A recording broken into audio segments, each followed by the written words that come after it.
Good afternoon, everybody. My name is Donna Feazell, and I'm your host of Donna's Edge television, radio, and podcast talk show. Thank you so much for watching every day, Monday through Friday, beginning 2 p.m. on the Eastern Time Zone. As I get to ride home with you in the afternoon, you are so much fun to have around. You know, you can find us so many different ways. You can find us on Charter Communications. That's channel 182. Charter Communications, close to the Huntsville, Alabama area. By the way, the guy who owns the station told me, Julia, that he loves having your shows. Yay! You're getting a lot of Alabama folks who are just crazy about you. I love that.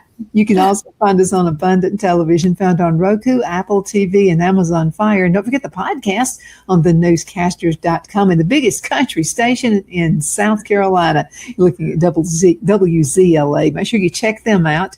And they're a lot of fun. Benji and Lacey in the morning as a brother and sister team. So you can just about imagine. Sometimes it gets a little dicey over there. But I'm going to tell you what, it's a lot of fun. And so they love giving you local, regional, and national news stories as well. So anyway, if you're looking for a lot of fun and a well-rounded show other than this one, check out Benji and Lacey in the morning. You'll be really proud that you did. Continue sending email. I love your email.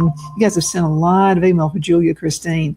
And so we keep all of those. And if we don't get to all of them this time, I save them. So you're one time or another, you're going to be able to listen to the answer to your questions. So make sure you watch the show. Make sure you also share these shows. We definitely appreciate you doing that because, you know, that word out there, people are having some concerns and some issues and some problems. And Julia Christine is like on my speed dial. So, Julia, talk with folks about what you do, the podcast. Folks, maybe who haven't heard you and haven't heard. Absolutely. Well, my name is Julia Christine, and I am the host and of the Life After Breath podcast. And so you can find that on any of your podcast stations. We'll soon be on YouTube, but not quite yet. But that is Life After Breath. And it was interesting. I met some people this weekend and was telling them about my podcast. And what they said, they asked me if I was a death doula. And I don't know if you know what that means, but it's a person who kind of helps people in the last stages of their lives and come to terms with it. And it's almost like a birth doula, but it's a death doula. And she asked me if that's what I was. And I said, no. And she goes, it's just because of the name of your podcast. And I said, no, the reason my podcast is called Life After Breath is because I finally started living my life after I learned how to breathe. And after I started taking breaths, I had control of my life. And we reviewed some of the questions that came in before we started. And so many of them, the answer is simply breathe. Take time to breathe, and you will be able to face the trauma, the emotion, the things that are going on in your life when you can center yourself by taking a moment to breathe. And so that's what the podcast kind of teaches, and it's what we do. It's a daily podcast. We do that every day. They're usually about 10 minutes long, somewhere between 7 and 10 minutes. And it literally is just a little bit of me talking and then us breathing together to start the day and find calm before you move forward with your life. And I promise you, when you pay attention to the noise and all of the stuff that there is to pay attention to, it can get crazy and it gets chaotic. And when you wake up and those are the first things that are running through your head, you got to take a minute to find your center and to just breathe and be with yourself. And then everything opens up. Like it's literally like the world opens up and you know how to move. And the chaos is cleared for just those moments, and you can start to see and almost ignore. You learn how to ignore the chaos and do what you need to do for your life. And it starts with those breaths. Oh, absolutely. Sitting on the toilet helps. Absolutely. When people tell me they don't have time, I say you have at least 3 minutes when you go and sit on the toilet. So breathe while you're on the toilet. Breathe at a stoplight. If you are at work and you're busy, get up and pretend to go to the bathroom and go in a stall and take some deep breaths. If you don't have an escape space, go to the bathroom. That is always a permissible place to be on your own. And whether you have to go or not, and usually nobody's questioning what you're doing in there. So you can take the time you need. And you will appreciate it. You will love it, because even though you don't feel like you have the time to get up and go to that bathroom stall while you're in the middle of all the chaos of work, trust me, it will make more time for you. Because when you can find a place of ease and moving through the busy from a place of ease, it's almost like time slows down. And all of a sudden, all of the things that you didn't have time to do get done, because you're centered, because you're not frantic, because you've taken that time for yourself. I've got a few questions for you that people have asked.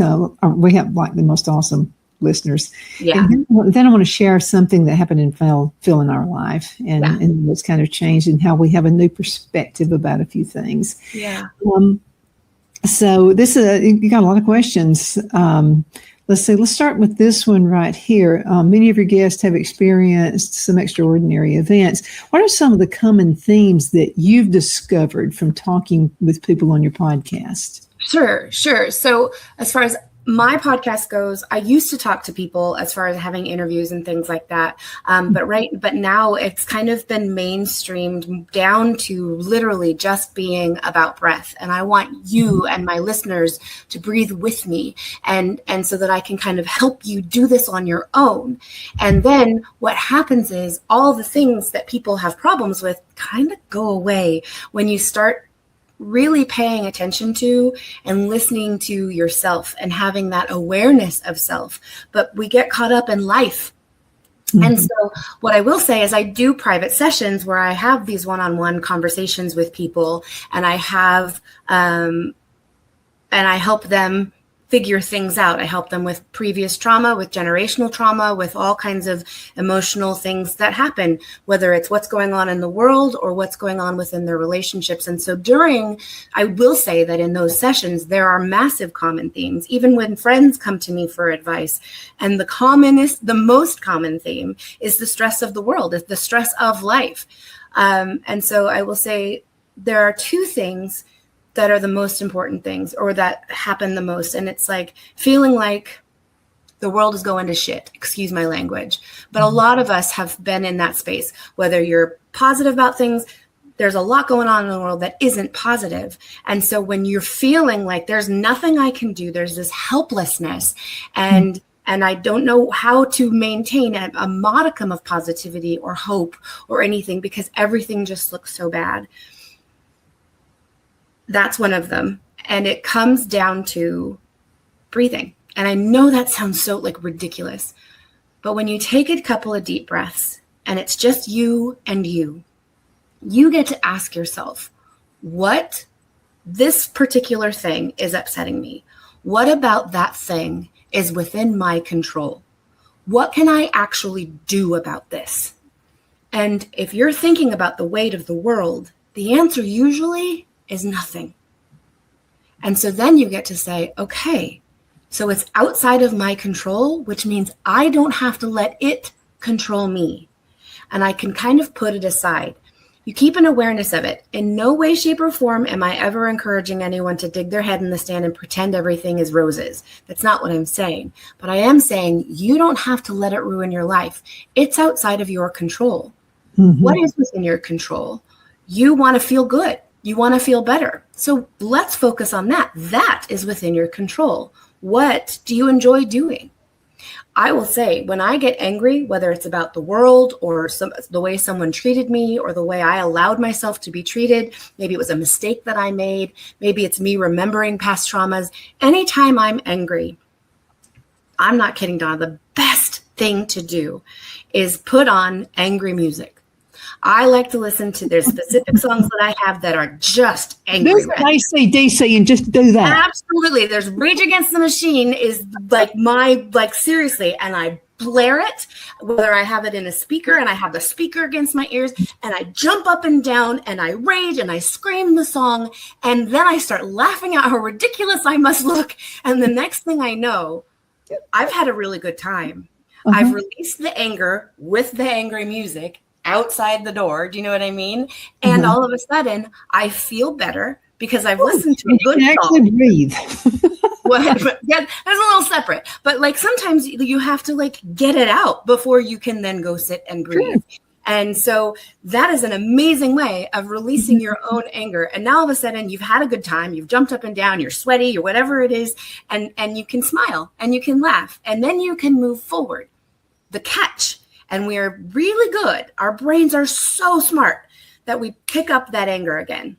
Here's the thing, when you put it down, leave it there. If you are carrying a bug that's about to bite you and you put it down, you're not going to go pick it up. You put it down so it wouldn't bite you.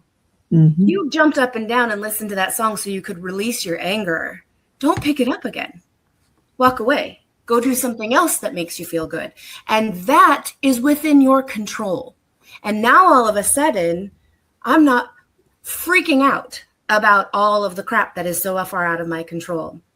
The other thing that I just want to touch on real quickly that is a very common thread is when we feel like we have toxic people in our lives or so-and-so is thinking this or so-and-so said this and they meant this. Let me tell you something.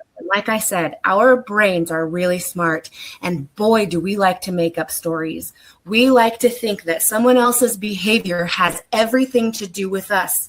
They didn't call me. They must be mad at me. This is happening and this is happening. And all of a sudden we've got these huge stories in our heads. And all it was that their phone was dead and they couldn't call you. Or it's something so minimal. It's the same thing. It is outside of your control. You never know what somebody else is thinking or why their actions are the same. And I will say that there is no such thing as a toxic person. There is toxic behavior. They can be negative. They can be in a bad mood. But that doesn't, and their behavior can be toxic, but that doesn't make that person toxic. It makes them troubled. It makes them going through something that has nothing to do with you. You get to decide whether you want that behavior in your life. And so you can then talk to them about how they've been behaving and how you're not going to tolerate it or you don't want to welcome that anymore. And that is how you get to take control of your life. Remembering, of course, that you don't know what they're thinking. You don't know.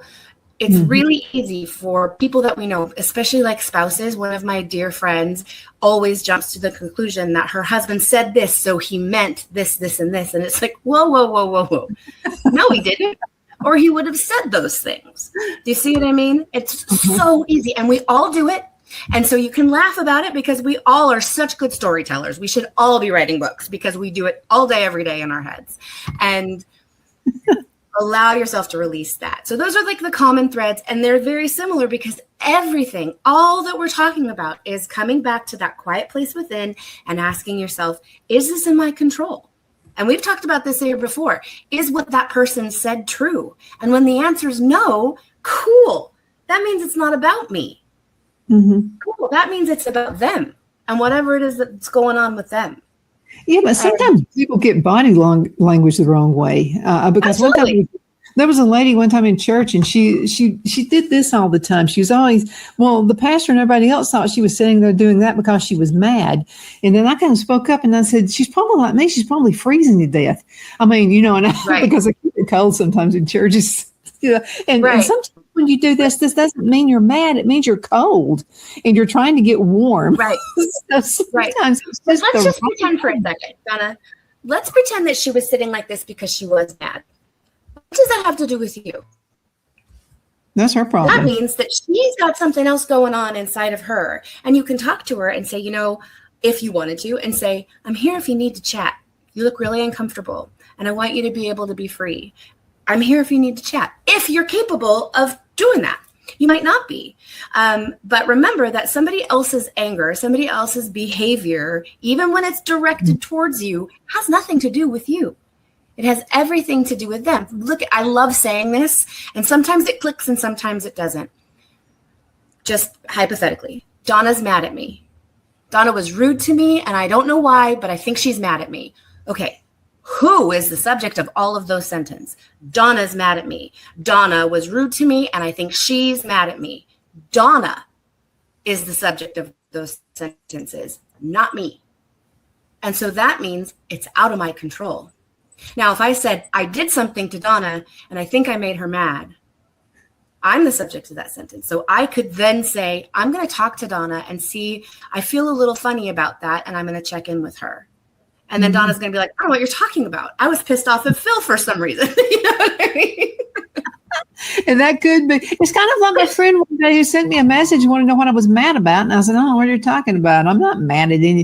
And it's because I did something goofy and I left the caps on when I was sending a text. She said, I was yelling at her. And I said, how am I yelling at you? And she said, you've got all caps. Look. And I was like, I'm not mad. So see, it's the wrong assumption. But I'm glad you brought that to my attention, because ever since then, I've been very careful when I send the text. It's not that. Let's go to a couple more questions. Yeah. So, and then we'll go to a break, and then I want to say what happened. Okay. And I've got a new perspective on everything because of what happened. It's amazing how those things can shift everything for us. Oh, now this is one that I'd mentioned to you. I don't know if you want, how far you would want to go into this one. So this person said, why do you feel people are so fascinated by near-death experiences? Because it's unknown. And there's something about the human race, because death is unknown. And there's something about us as humans is we want to understand everything. That's why there's such fascination about whether or not there's life outside of the earth. That's why there's so much fascination. That's why science exists. That's why we have definitions for everything. When someone behaves a certain way, we are so quick to diagnose it. That person's narcissistic, that person's bipolar, that person's this. You don't need to diagnose it. Who's the subject of that sentence? That person, none of my business. I don't have to have anything to do with it, except I don't want that behavior in my life because it makes me feel yucky. And I am here on this planet to have a good time and to feel good. And that doesn't fit the bill. So I'm going to take steps to make sure that I'm not around that behavior. And that's it. But none of what I just said has anything to do with diagnosing a person. But that comes from this deep-rooted, inherent desire to understand. And we don't know about death. There's no absolute knowledge about death. And there are, if you are a religious person, depending on your religion, there are vast number of explanations. There's a scientific, very cut and dry, black and white explanation of you're here and you're not. You know what I mean? And so like that's where when someone does, let's say, their heart stops beating for 3 to 5 minutes on the operation table, and then they come back and they've experienced whatever they've experienced. Of course, we're fascinated by that because nobody knows what happens and you have a glimpse. And so we're going to be fascinated by that. I'm actually going to kind of answer a little bit of another question and kind of get into something a little bit else that we might be able to continue later, is that everything is energy. See, I'm kind of going off topic a little bit, but it will relate. If everything is energy, I'm energy, you're energy, the plants are energy, the sky, the clouds, the sun, God, as like the universe, whatever word you use, it's all energy. And in actuality, there is nothing negative about any of that. And so in a world where there is, we'll get back to this, no such thing as negative energy, you can have peace of mind that whatever comes next won't be negative, won't be harmful. In fact, it's probably going to be bliss because we go back into the energy of all. Do you know what I mean? And so whether that's heaven for you or whatever that is for you, you're going back into the energy that creates world, which is kind of unifying you with the universe, with God, with source energy, whatever it is that you call your higher power. And so that's where that fascination comes from. And that's where you can find peace in knowing that, and I'm not, whether you believe in reincarnation or not, it doesn't necessarily mean that it's over. It just means it's different. That's exactly how I feel about it. We're going to have to go into a commercial break. Yeah. When we come back, I'm going to tell you a heartwarming story. Absolutely. And it has changed my belief 1,000 times. Okay. We're going to be right back in just a few minutes. Twin City Used Car Sales has been serving drivers in the Northeast Alabama area for years with a quality selection of late model used cars, SUVs, and pickup trucks. On top of our extensive selection and competitive prices, we offer professional auto financing services for used car buyers of all credit levels. Whether you've just begun your search or you're ready to secure your next vehicle, at Twin City Used Car Sales, you will drive away with the vehicle of your dreams. The sales and finance staff at Twin City Used Car Sales looks forward to serving you, and you can apply for financing online before your visit to our used dealership in Gadsden, Alabama. Check us out on the web at twincityusedcars.com or go by our location at 901 First Avenue, Gadsden, Alabama. We sincerely look forward to serving you.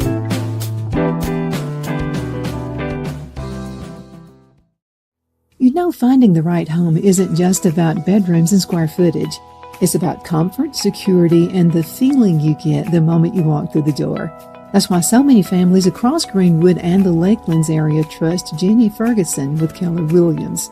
And I'll tell you from personal experience, Jenny was my realtor, and she truly cares about her clients. Jenny takes the time to listen, to understand what matters most, and to guide you every step of the way, whether you're buying your first home, upgrading, or ready to sell. Because this isn't just a transaction, it's your life. With local knowledge, personal care, and a commitment to getting it right, Jenny Ferguson makes the process simple and even enjoyable. So if you're thinking about buying or selling, now's the time to make your move. Call Jenny Ferguson with Keller Williams in Greenwood today and take the next step toward a place you'll truly love coming home to. Shine your style at Kiss My Glass right here in the Anderson Mall. There's a place where style meets sparkle. At Kiss My Glass, every piece is handcrafted, custom designed, and made to shine just like you. Owner Beth Gibson brings creativity to life with stunning custom tumblers, gifts, and one-of-a-kind pieces you won't find anywhere else. Look for the perfect gift or something uniquely you, from bold and glamorous to simple and elegant. There's something for every style, so stop by, get inspired, and leave with something unforgettable. Kiss My Glass inside the Anderson Mall, Anderson, South Carolina, where your sparkle begins. Be sure to check out Kiss My Glass on Facebook for updates and specials and gift ideas.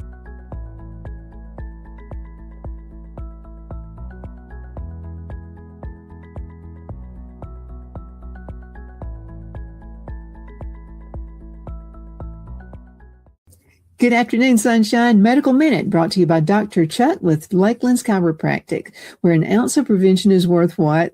A pound of cure. So what is the Beamer? Okay, now the Beamer uses very gentle pulse to electromagnetic signals. This will stimulate healthy muscles and it supports the temporary blood flow. Now let's talk Beamer and circulation support. Now the Beamer gently supports natural circulation in healthy muscles. Now that's what I call natural health. Thank you so much for watching your Medical Minute, brought to you by Dr. Chuck. You know who he's with. He's with Lakelands Chiropractic, where an ounce of prevention is worth what? A pound of cure. I hope you have a super duper awesome rest of the afternoon. You take care. Good afternoon. We are back. My name is Donna, and I'm your host of Donna's Edge Television, Radio, and Podcast Talk Show. Thank you so much for being with us every day, Monday through Friday, beginning at 2 p.m. on the Eastern Time Zone, as I get to ride home with you in the afternoon. Now, if you're at work, I do not want you to be in trouble. Okay, don't watch the show then. Don't get written up because of us. But you can watch anytime you want to on Facebook. All you've got to do is go into Facebook up there in the little section and just type in the name. And if you'd like to see the shows with Julia Christine, type my name, type her name. You'll be able to pull them all up there. So it's a lot of fun.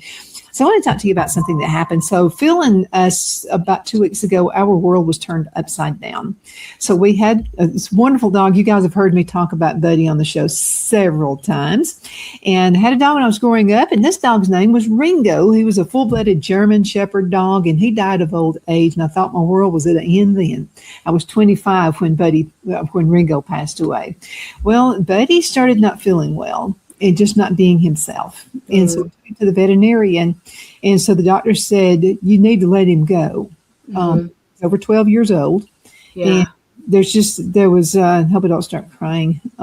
So he just, I could see when we took him, put him in Phil's vehicle and headed out that way, something told me we were not going to bring him back. Right. I just knew that. And Phil said he thought the same thing. He just didn't want to tell me. Yeah.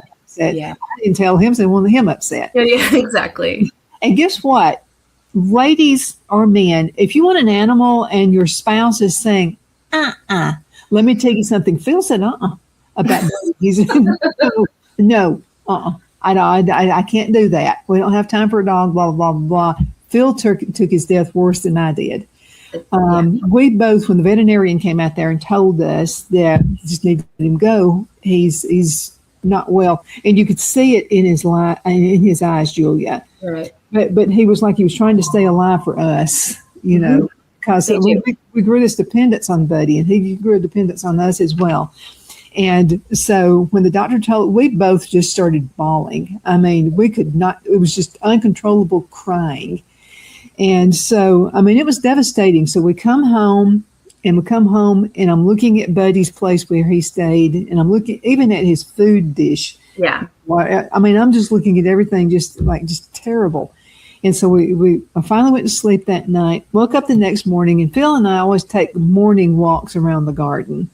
And we just love doing that. It's something we do as a couple. And so there we are. We're walking through the garden, and I started screaming at the top of my lungs. So Phil runs over. He thinks I found a snake or something. Right. And so he runs over there, and I said, Phil, we had a big elderberry. So we rooted part of the elderberry, and we rooted 5. Okay. And so 4 of the elderberries were coming up, and they're about this big, and they're as healthy as they can be, but one did not. One was nothing but a stick. Okay. In the ground. That's all it was. So Phil runs over there to see what I'm talking about, and I said, Phil, the stick that we were going to take up out of the ground, I'm glad we didn't do it. There's Buddy. I've got chills right now thinking about this. Absolutely. I literally believe this. I believe with all my heart, Buddy's his spirit, because we love gardening, and Buddy liked to walk with us when we go to the garden as well. So I really feel his spirit is there. And this thing is actually beginning to outgrow the others, right? The other elderberries, the other new ones. What are your thoughts on that? Well, first of all, I love this for you because you're absolutely right. Buddy is a part of you, and you are a part of him. And that when you share that kind of relationship, even with another person, but with an animal, there's a connection. There's a deep spiritual connection there, whether we like to think about it like that or not. Mm-hmm. And especially with an animal who can't necessarily always communicate their affection for you, their love for you, this is truly Buddy's way of kind of letting you know that he's with you, that he's still going to be a part of every one of your morning walks, because every time you pass that elderberry, you are going to remember him, and you are going to say hi to him. And there's so much truth to that. And it's literally, you could think of it as his last gift to you. You could think of it like that. I think that you're on the right track of thinking about his spiritual energy, infusing that plant and being a part of you and your walks like you used to do. And if it had been some arbitrary thing like in another part of the house that Buddy never went to, it wouldn't make quite as much sense to me. But this makes perfect sense to me. Let me tell you something else. It's the placement of the plant. Because the plant area is a gardened, it has wire and fencing around it, deer out and stuff like that, because we have a lot of deer around here. But it was the placement, and I was so disappointed because that particular elderberry didn't make it, I thought. Right. No, it didn't make it. It's right there at the entrance of the gate. It's right there. And to have it right there, I'm glad it wasn't in the middle. I'm glad it wasn't on the other end. It's there. Now that you say that, it makes me very strongly, it's almost like Buddy made sure that plant grew because he knew you didn't want to get rid of it. Mm-hmm. And he knew that you had to let go of me. You don't have to let go of this plant. Mm-hmm. And that's absolutely. And it's growing faster than the other plants. I mean, it's growing faster than, even though it makes sense. It has energy in it. It has more energy in it. It's infused. It makes absolute sense. That's how energy works. That's how our spiritual energy works, is that we all interact in a physical way. You and I are having this conversation right now. Mm-hmm. And in addition to that, the spiritual part of us, the spirit soul part of us, has a completely other conversation going on that we're not totally aware of. And maybe it's not a conversation, but it's a relationship. It's an agreement. It's all of those things. And when you have that kind of tight bond, that is an agreement that you've made with that other physical being, whether it's an animal or a person. And so and love is an energy. And so that energy is still there. And that energy is still kind of perpetuating. You still love him. That's not going to go away. And so every time you think of him, he's going to be there. And you know what I mean? And every now and then you'll see a little reminder every time you walk in that garden of him and remember him. And I have had similar experiences with my own animals. Mm-hmm. And what's awesome is that every time you see that, it makes it easier. Once you saw that, am I wrong? Did it ease some of the pain? It made it easier because it feels like he's still with you. 1,000 times it made me feel better. But you have to know what an elderberry is, and you do. Elderberry is, an elderberry is like the best kind of berry you can have. Okay, I have asthma. So we take an elderberry syrup that I make, and we put honey in it from all the honeybees. And so it's all of that energy going in. But for it to be an elderberry, it really spoke even more to me because, first of all, the beautiful leaves. I mean, it's a beautiful tree. It's kind of and it smells so good. It is gorgeous. So what happens first, you can use the leaves are medicinal. I mean, you can make a tea out of the leaves. Another thing is the blooms. They're beautiful. They're white, and they're just gorgeous, beautiful white blooms. Those are medicinal as well. You can put them in salad. You can do all kinds of stuff. And then if you'll just wait on the berries coming out of the blooms, I'm just telling you, it couldn't have been anything better than the elderberry. Yeah, absolutely. It had to be, and then to watch it grow faster than the other trees that were coming up. By the way, they had like a 6-week advantage over this elderberry, a 6-week, and the buddy elderberry is already. I'm telling you, I absolutely see it. When you come see us, the first thing we'll do is walk you out to this elderberry. You're so funny. And I can say hi to Buddy. No, seriously. I know that is true for you. And I know that is literally his message to you, is that he gets to spend his walks with you every morning, just like before. You get to see him every morning, just like before. Mm-hmm. And it was really important for him. He knows how hard it was for you to let him go. And at the same time, this way you don't have to let that go, because you didn't want to let that elderberry go. And you didn't, you took a dry stick and stuck it in the mud and did your best for it. And you didn't want to let it go. And he made sure you didn't have to.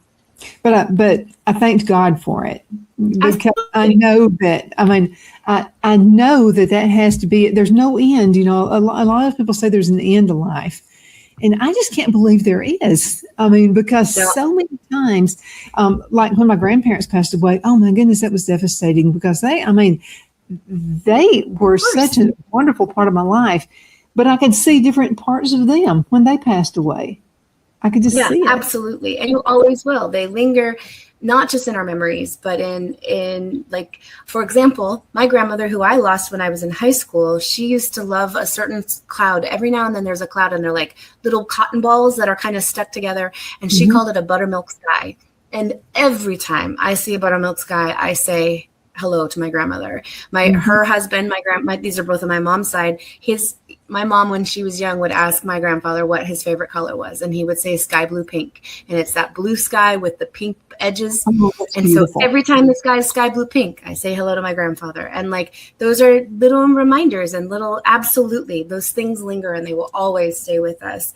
And when we can accept the fact that there's nothing scary, there's nothing to fear, and then we have all of this proof of essentially life after death, which is these energies and these spirits after death, then you can kind of rest easy and take a deep breath and release the fear and know that it's all going to be okay, that he's okay, that they're okay, that the people that you've released are okay, and sit comfortably in the knowledge that all is well. And it's so funny how your perspective changes. I love tomatoes. The sickness when it comes to that. So it was always like the tomatoes, the first thing we're going to check on when we go into the garden. Now the first thing is the buddy. Well, there you go. There you go. That's funny. But see, this is what life can teach us. All these, if we'll just open up our outreach, because some people are so closed-minded. Well, and like we talked about. Go ahead. And they won't open up and look at the possibilities of other things. Right. That's why back during I love history. I'm a history buff. So during the Depression, so many people lost everything they had, but there were millionaires that came out of it, because what happened is they saw where the needs were. They thought, I want to find a solution to this. I want to make a change in the world. Right.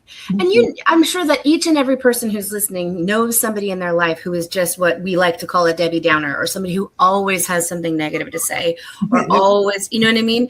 And that is a learned behavior. And so when you're in a tragedy or in a time when things just don't feel like they're going right, it's so easy to just look at what's not going right. And, I'm going to kind of give you an analogy, and this kind of ties back to what I was saying before about when people are talking about like how the world's going crazy and there's nothing right. And it's like, literally it's like you're in a pit of crap. And I just wanted you to visualize if you were in a literal pit of crap. You look like it. It's on your skin. You're stuck in it. You can't get out. You keep looking up and there's a blue sky ahead of you, but all you see around you is crap. And you're in it, you smell of it, you probably taste it, you're covered in it. And how in the world can you ever find something positive about that? Well, all of your senses turn into crap. Exactly. So how do you find, and so when people are either only focus on the crap or have such tragedy in their lives or circumstances in their lives where it is crap and that's all that they know, we have to give them some grace of, okay, this is all that person knows. So it's all they know how to experience. And they have to sort of learn how to look up and appreciate the blue sky and make animals out of the clouds that are passing. And now all of a sudden, look, I'm still in the crap, but I don't feel quite as bad anymore because I'm finding something that's joyful. I'm finding something to focus on that takes my eyes for just a moment off of the crap. And what happens is, if you imagine yourself in this like pit, you've risen up and kind of put yourself on solid ground now. You don't feel so bad. The crap pile is still there.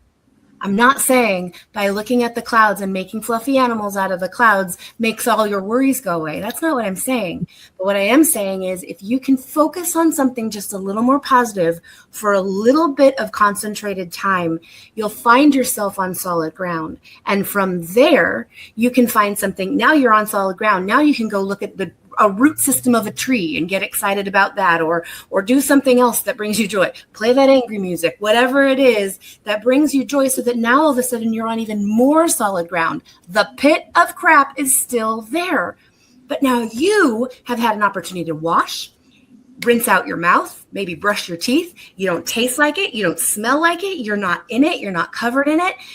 And now I can look at that pit of crap and say, all right, where do I start? And you are in a better place to deal with the crap.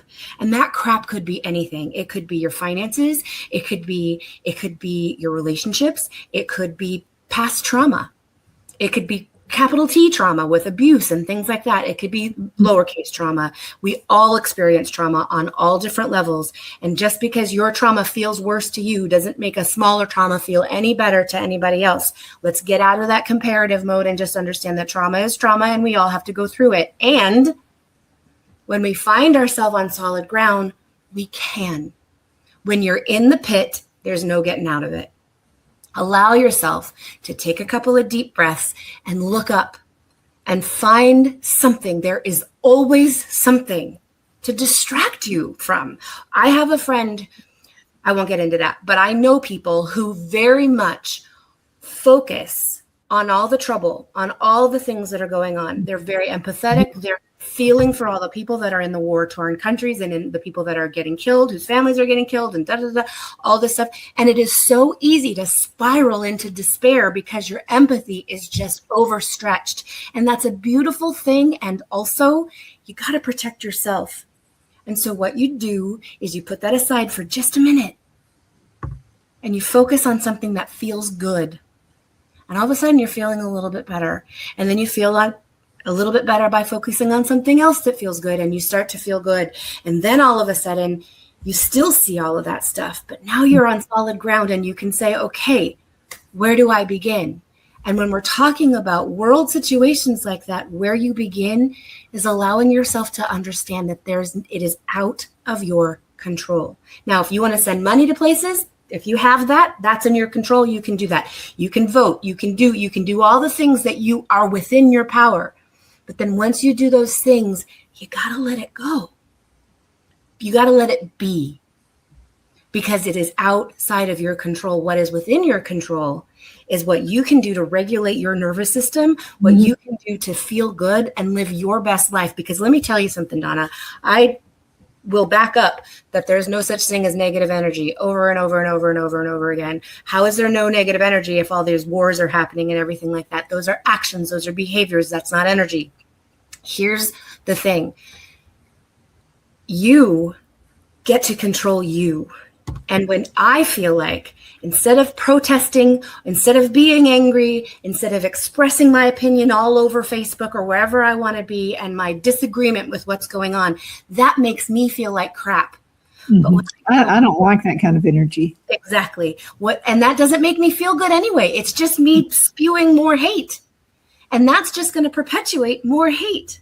And so if I can find peace, find joy, and start living my best life, first of all, I am a light that now attracts more people to the light, that encourages other people to start being a light, I want to encourage you to feel good. I'm not saying you have to be happy about everything. You're not going to be, because you're human and we're living in this physical world where so much is outside of our control. Mm-hmm. But your life, what you do and how you feel is within your control. Mm-hmm. And you get to feel good. So I'm going to encourage you to feel good. And by you feeling good, you're going to make other people feel good. And then they're going to start to feel good. And now all of a sudden, let me tell you something. You're making a difference.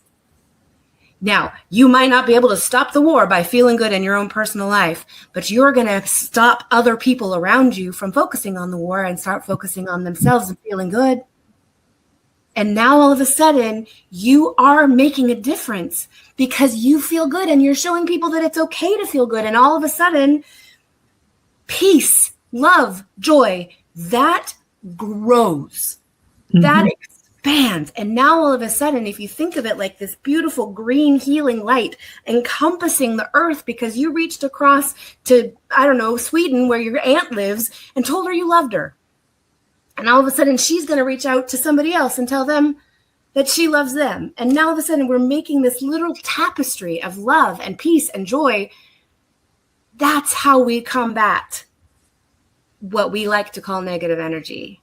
And that's about it. Well, and let me add to that, because, people think, well, I believe my way.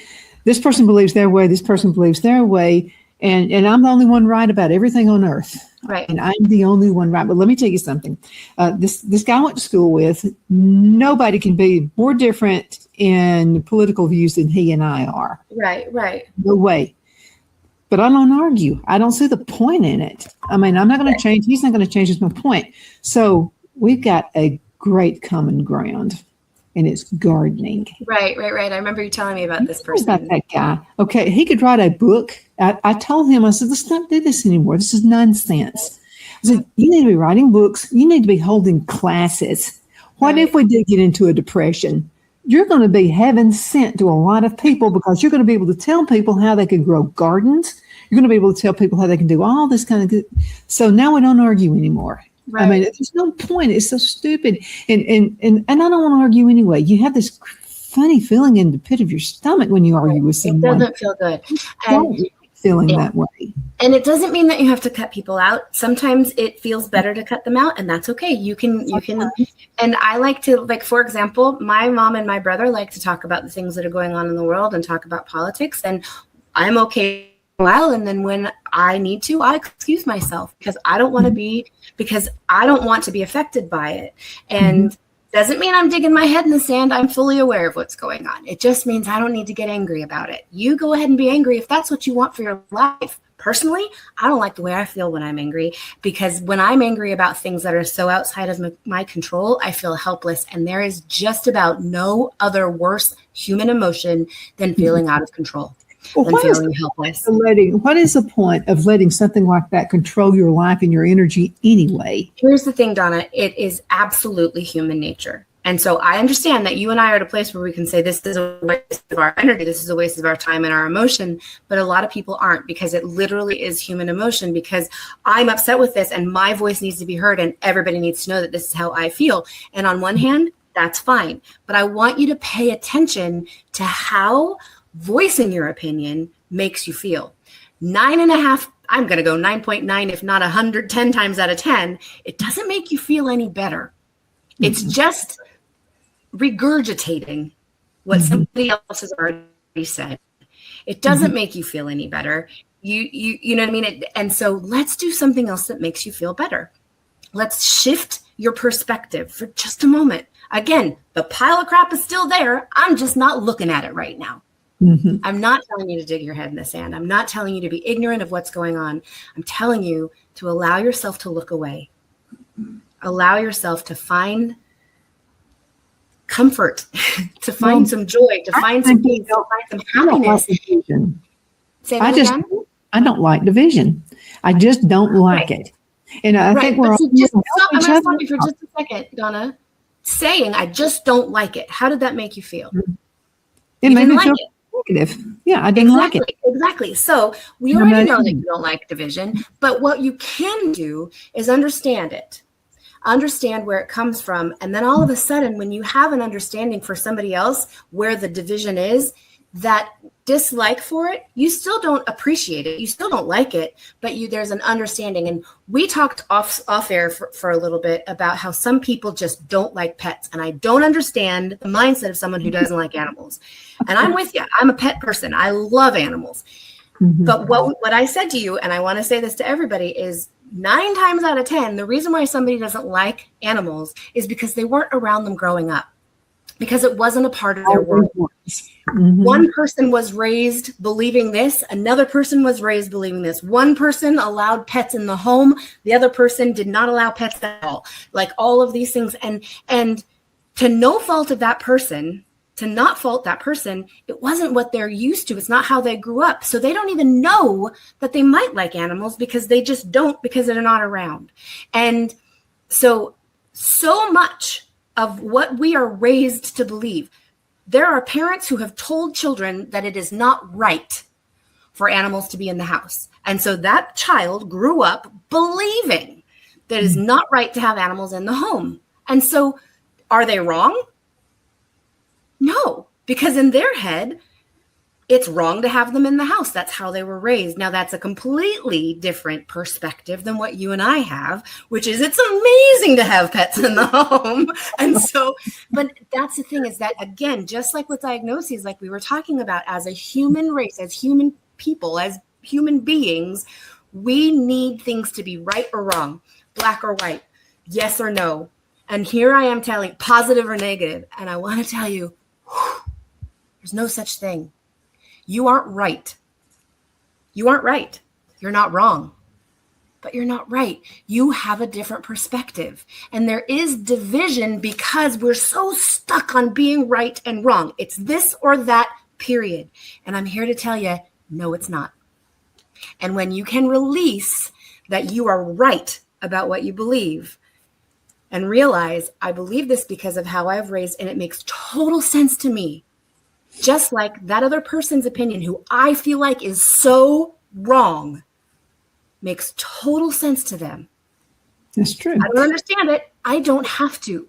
Let's go to a commercial break, and we're going to be right back in just a few minutes, but you're absolutely right. Absolutely. Twin City Used Car Sales has been serving drivers in the Northeast Alabama area for years with a quality selection of late model used cars, SUVs, and pickup trucks. On top of our extensive selection and competitive prices, we offer professional auto financing services for used car buyers of all credit levels. Whether you've just begun your search or you're ready to secure your next vehicle, at Twin City Used Car Sales, you will drive away with the vehicle of your dreams. The sales and finance staff at Twin City Used Car Sales looks forward to serving you, and you can apply for financing online before your visit to our used dealership in Gadsden, Alabama. Check us out on the web at twincityusedcars.com or go by our location at 901 First Avenue, Gadsden, Alabama. We sincerely look forward to serving you. Good afternoon. We are back. My name is Donna, and I'm your host of Donna's Edge Television, Radio, and Podcast Talk Show. Julia Christine also has her podcast. So let's talk about that for a minute. And we got some questions we need to get some answers to. Okay. My podcast is called Life After Breath, and you can find it on any podcast place, wherever you listen to your podcast, you'll find it there. And then you can also contact me if you have questions for me directly or want a session or anything like that. Email me at thelifeafterbreath@gmail.com. There you go. You'll be glad you did. Absolutely. Okay. This is a good one right here. What books, teachers, or maybe experiences have influenced your journey, Julia Christine? Oof, there's so much. That is a very big question. I don't know where to begin. Let me see. I will say that it was during COVID that I came to a very difficult place, and I got to choose whether I lived or died. And I decided that I wanted to live. And in doing so, I completely changed my life. And part of that had to do with health, and I went down that. But part of what started to happen in changing my life on a healthy level, on like a food and diet level, I started needing to change my mindset. And now I have a completely different understanding of food and diet because of your mindset. And again, how we've been trained as society of what's right and what's wrong. And it's kind of BS because we're all different. And so it's going to be different for all of us. But I didn't understand that then. And so there are a couple of books that I can highly recommend to find yourself, to start to love yourself. And when I started loving myself, all of a sudden, I realized my value. I realized how much I actually do have to offer. I started to breathe, and that's where my life began. And that's why my podcast is called Life After Breath. And when you breathe, like I've talked about, you connect to yourself, and you get to start getting to know yourself. I kept myself so far away from myself. I didn't like myself. And it's because I never knew myself. I never knew what I wanted. I didn't know what kind of cake I wanted. I didn't know what to order at dinner. I didn't know what to wear. I didn't know what to buy. I didn't know what I wanted because I didn't know who I was.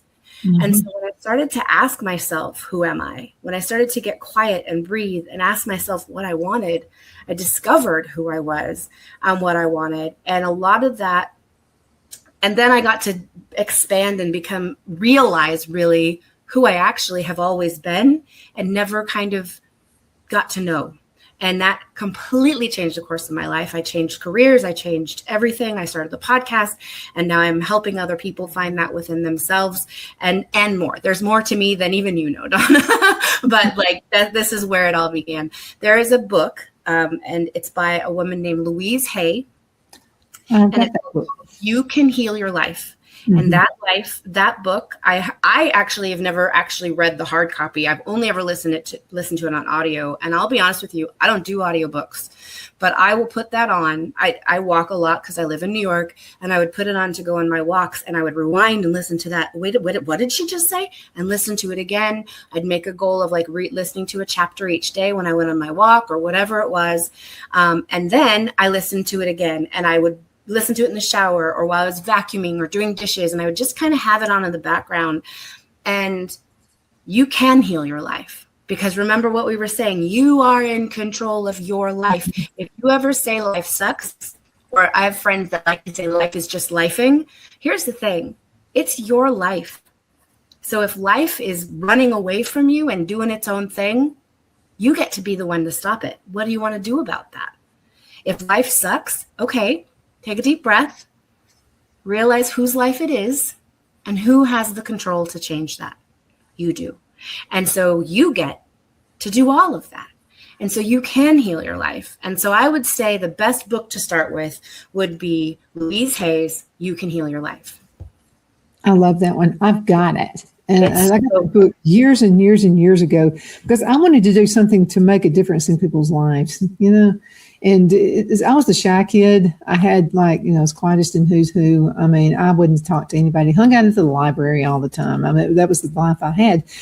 And I didn't want to be like a movie star, nothing like that. I just wanted to just be able to talk to people and just some way help people in their lives. And I mean, there's a lot of time you have to put into that too sometimes, depending on what you want your career path to be. Yeah.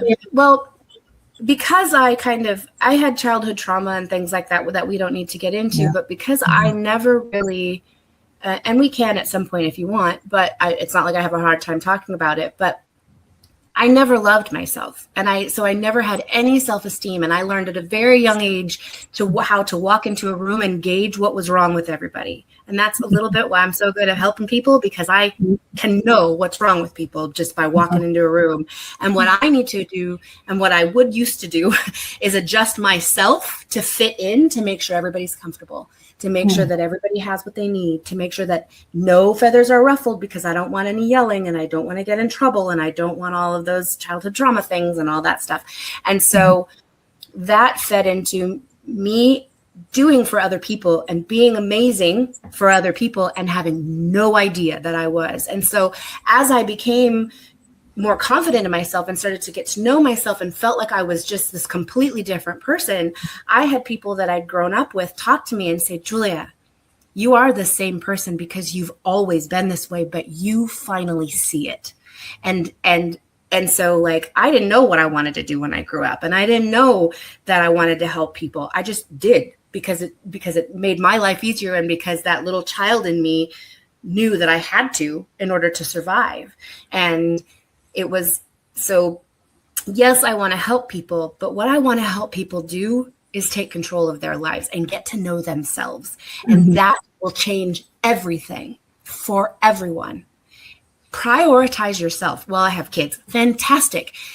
Think of your kids as the little teacups, and you are the teapot, and you keep pouring into them. And that's amazing. And that's what a mom's supposed to do. That's what a dad's supposed to do. Keep pouring into them. But guess what? The teapot's going to run empty. You gotta fill it up.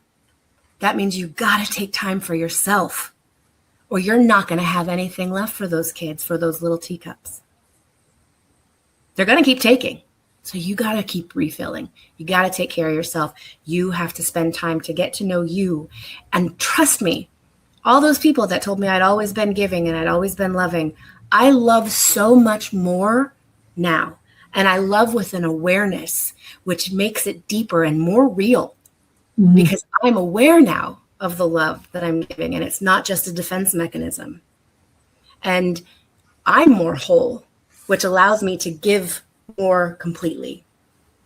That's the perfect analogy. It's perfect because, and think about this. You've mentioned this before, like a flight. When you get on an airplane and you have a kid with you. I mean, some women would say, "No, I'm going to make sure the kid first has the whatever." But if you don't have it on, you're not going to be able to help the kid. I mean, they tell you every flight, put your own mask, your own oxygen mask on first, and then you can help others. But if you don't have yours, you're not going to be around much longer to help anybody else. You're not going to be able to extend yourself, period. Exactly. We're going to have to, can you believe this? The show is over. Okay, tell folks again how they can get in contact with you. thelifeafterbreath@gmail.com is the best way to go, but you can find the podcast Life After Breath on any of your podcast stations. Absolutely. And we love it. Again, thank you, Julia, for so much. Absolutely. Thank you. You're a treasure. You really are. And we love having you part of the show. And thank you guys so much for watching. You're another reason we do what we do. And you can continue sending email, Donna@donnasedge.com, Donna@donnasedge.com. Thank you so much for all the questions. I promise we're saving these and we'll get to each one of those. I promise we will. But again, thank you so much for watching.